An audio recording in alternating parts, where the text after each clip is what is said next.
halkani waa meel ay ku nool yihiin xayawaanno badan waxaana hadda Ugaarsiga ay iska raacdaynayaan shabeelkani soo weeraray shabeelku waxa uu isku dayayaa in uu weeraro mid ka mid ah Ugaarsigada shabeelka durba waxa uu go'aansaday in maanta quraacdiisa ay noqoto dameer farowgan yar dameer farowga halkani ku dhalay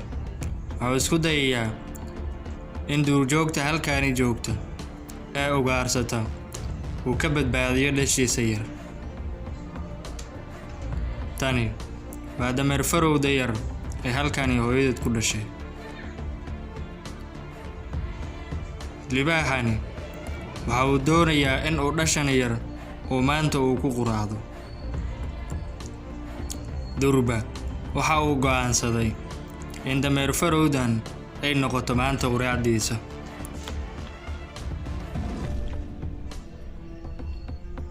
ma ka warqabto in halkani uu joogo libaax doonaya maanta inuu ku quraacdo libaaxu waxa uu durba diiradda saartay in uu hadda ay tahay fursadda ugu muhiimsan oo maanta quraacdiisa ku heli karo dhashan yar iyo hooyadeedba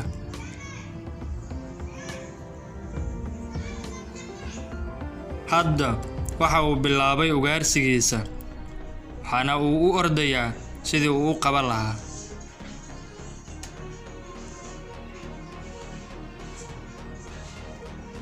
libaaxu waxa uu halkaasi ka sii waday ugaarsigiisa asigoo doonaya inuu gacanta ku soo dhigo mid ka mid ah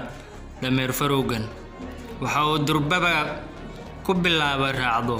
mid ka mid ah dameer farowga oo uu doonayo inuu diiraddiisa ama hadafkiisa uu ka dhigto dameer farowgii badnaa ee halkani ku noolaa waxa ay bilaabeen inay naftooda ka badbaadiyaan cadowga soo weeraray durba libaaxii waxa uu qabtay mid ka mid ah dameer farowgii balse nasiib darro waa ay ka fakatay weli waxa uu ceyrinayaa dameer farowgii badnaa asigoo doonaya inuu mid ka mid ah gacanta ku soo dhigo kani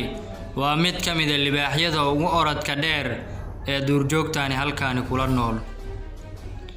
dameer farowda waxay isku dayaysaa in ay haraantiso oo ay ka fakato hadda waxa uu ka qabtay qaarka dambe laakiin libaaxu waa uu ku guuldareystay inuu sii haayo waxa la iskula baxay barxadani aad u jeedaan libaaxii waxa uu qabtay mid ka mid ah dameer farowdu ma doonaysa inay isdhiibto oo waa ay iska gidisay waxa uu ka qabtay qaybta hoose ee qoorteeda ama cunaha halka dhuunta waxa uu yimid mid kale oo ka mid ahaa libaaxyadii halkani ku sugnaa oo asigana doonayo in uu raqdani ama hilibkani dameer farowga uu wax ka cuno dameer farowgani wuxuu libaaxu ka hayaa dhuunta balse waa meesha uu jecel yahay libaaxa markuu wax waarsanayo in uu ka qabto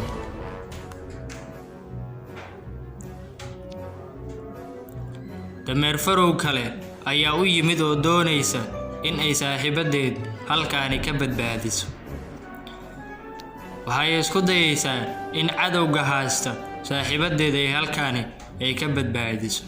halka dameer farowgu libaaxu haayana aysan isdhiibin weli isla markaana ay doonayso in ay ka fakato sida ay aaminsan tahay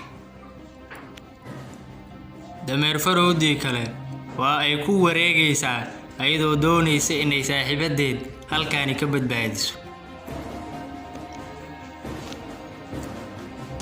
balse waa ay ka fujisay isla markaana waa ay ka fakatay libaaxii oo doonaya inuu ayadii badbaadisay saaxiibadeed qabtana waxay isaga reebtay haraanti nasiib wanaag dhashii yareed iyo hooyadeedba iyo saaxiibadeed badbaadisayba halkani way ka badbaadeen libaaxadan oo ah mid ka mid ah boqoradda libaaxyada ee halkaani ku nool waa ay ku guuldareysatay inay maanta hesho quraacdii ay ku quraaca lahayd. libaaxadani waxaa ka soo gaaray dhaawac weerarkii ay ku jirtay, isla markaana howlgalkii ka soo fashilmay ay doonaysay inay dameer farowga ku quraacato. gabalkii ayaa dhacay, xayawaanadiina mid walba waxa uu u hoyday halkii uu hoy u ahayd, isla markaana uu hoyo lahaa, halka xayawaanada qaarkood ay joogaanba ama ay seexanayaan halka uu gabalka ugu dhaco. daawadayaal, waxaa muuqaalkan idin soo gudbiyay janaalka Kulan Radio ee magaalada Beledweyne, waxaana halkan idinkala socodsiinayay wariye Mahad Keebal. intaan muuqaalkan mid lamid ah ku kulmi doono, waxaan idinka tagaynaa sidaas iyo nabadgelyo.